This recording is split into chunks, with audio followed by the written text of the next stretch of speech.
ഇനിയും കൂടും. 1,00,000 മുതൽ 1,15,00,000 വരെ നമ്മുടെ ഇന്ത്യയിൽ ഒരു പവന് വിലയാകാൻ ചാൻസ് ഉണ്ടെന്നാണ് പറയുന്നത്. എന്തുകൊണ്ട് സ്വർണത്തിൻ്റെ വില കൂടിക്കൂടി പോകുന്നു? ഇതിൻ്റെ കാരണം എന്താണെന്ന് വെച്ചാൽ 3-4 കാരണങ്ങളുണ്ട്. ഒന്ന്, ഇപ്പോഴുള്ള ഈ ജിയോ പൊളിറ്റിക്കൽ ഇഷ്യൂസ്, അതായത് ഇപ്പോൾ പല രാജ്യങ്ങളും തമ്മിൽ അങ്ങോട്ടും ഇങ്ങോട്ടും കച്ചറയാണ്. യുദ്ധം നടന്നുകൊണ്ടിരിക്കുന്ന ചില രാജ്യങ്ങൾ യുദ്ധം ഇപ്പോൾ നടക്കും എന്നുള്ള രീതിയിലേക്ക് എത്തിക്കൊണ്ടിരിക്കുന്നു. അങ്ങനത്തെ പ്രശ്നങ്ങൾ വരുമ്പോൾ സാധാരണ ഇത്തരം ഒരു ജിയോ പൊളിറ്റിക്കൽ ഇഷ്യൂസ് വരുമ്പോൾ പൊതുവെ സ്വർണ്ണത്തിന് വില കൂടാറുണ്ട്. അതുപോലെ തന്നെ ഇപ്പോൾ അമേരിക്കയിൽ ഷട്ട് ഡൗൺ സംഭവിച്ചിട്ടുണ്ട്. അതായത് ഈ വർഷത്തെ ബഡ്ജറ്റിൽ അവരവരുടെ കാര്യങ്ങൾക്ക് വേണ്ടി നീക്കിവെച്ച തുക തികയൂല എന്നാണ് ഓപ്പോസിറ്റ് പാർട്ടി പറയുന്നത്. തൽക്കാലം ഇത്രയും മാറ്റി വെക്കാൻ കഴിയുള്ളൂ എന്ന് റൂളർ പാർട്ടി പറയുന്നു. അപ്പോൾ അത് അവിടെ അത്യാവശ്യം നല്ല രീതിയിലൊരു പ്രശ്നമായിട്ടുണ്ട്. അപ്പോൾ കുറേ സർക്കാർ സ്ഥാപനങ്ങൾ അടച്ചു പൂട്ടിയിട്ടുണ്ട്, കുറേ പേര് രാജിവെച്ചിട്ടുണ്ട്. അങ്ങനെയൊക്കെ കൂടി നല്ലൊരു പ്രശ്നം അവിടെ നടന്നുകൊണ്ടിരിക്കുകയാണ്. അപ്പോൾ അമേരിക്ക പോലത്തെ രാജ്യത്തൊക്കെ അത്രയും വലിയൊരു പ്രശ്നം നടന്നുകൊണ്ടിരിക്കുമ്പോൾ അവിടുത്തെ സ്റ്റോക്കിലും മറ്റ് ബിസിനസ്സിലൊക്കെ ഇൻവെസ്റ്റ് ചെയ്തിട്ടുള്ള വലിയ വലിയ ഇൻവെസ്റ്റേഴ്സ്, അതുപോലെ തന്നെ ബാങ്കേഴ്സൊക്കെ അവിടെ നിന്നൊക്കെയുള്ള ഫണ്ട് പെട്ടെന്ന് പിൻവലിച്ചിട്ട് ഗോൾഡ് പോലത്തെ സേഫ് ആയിട്ടുള്ള ഒരു ഇതിലേക്ക് മാറ്റും.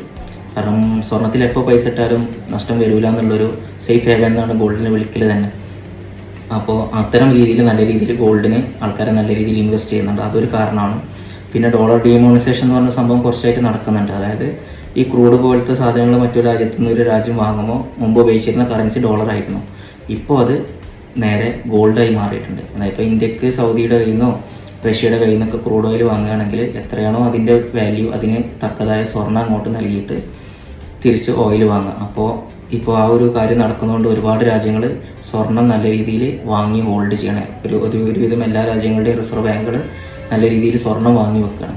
അപ്പോൾ അതും സ്വർണത്തിൻ്റെ ഡിമാൻഡ് കൂടാനൊരു കാരണമായിട്ടുണ്ട്. അതുകൊണ്ട് തന്നെ ആ രീതിയിലും വില കൂടുന്നത് ഒരു കാരണമാണ്.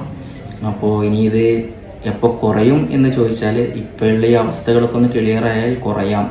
ഇപ്പോൾ ഇതിലേക്ക് വന്നിട്ടുള്ള വലിയ വലിയ ഇൻവെസ്റ്റേഴ്സൊക്കെ അതാത് രാജ്യങ്ങളിലെ പ്രശ്നങ്ങളൊക്കെ ഒന്ന് തീർന്നു വന്നാൽ ചിലപ്പോൾ ആ ഫണ്ട് ഇതിൽ നിന്ന് വിഡ്രോ ചെയ്ത് അവരുടെ സ്റ്റോക്കിലേക്കും മറ്റ് ബിസിനസ്സിലേക്കൊക്കെ മാറ്റുമ്പോൾ ഇതിന് വില കുറയും. പക്ഷേ 1-2 വർഷം മുമ്പ് ഉണ്ടായിരുന്ന സ്വർണത്തിൻ്റെ വിലയിലേക്ക് ഇനി ഒരിക്കലും സ്വർണം വരുമെന്ന് പറയാൻ കഴിയില്ല. 1 മുതൽ 1,15,00,000 വരെ ഇത് കൂടാനാണ് ചാൻസ് എന്നാണ് എല്ലാവരും പറയുന്നത്. അപ്പോൾ ഇതൊക്കെയാണ് ഗോൾഡിൻ്റെ ഒരു അവസ്ഥ.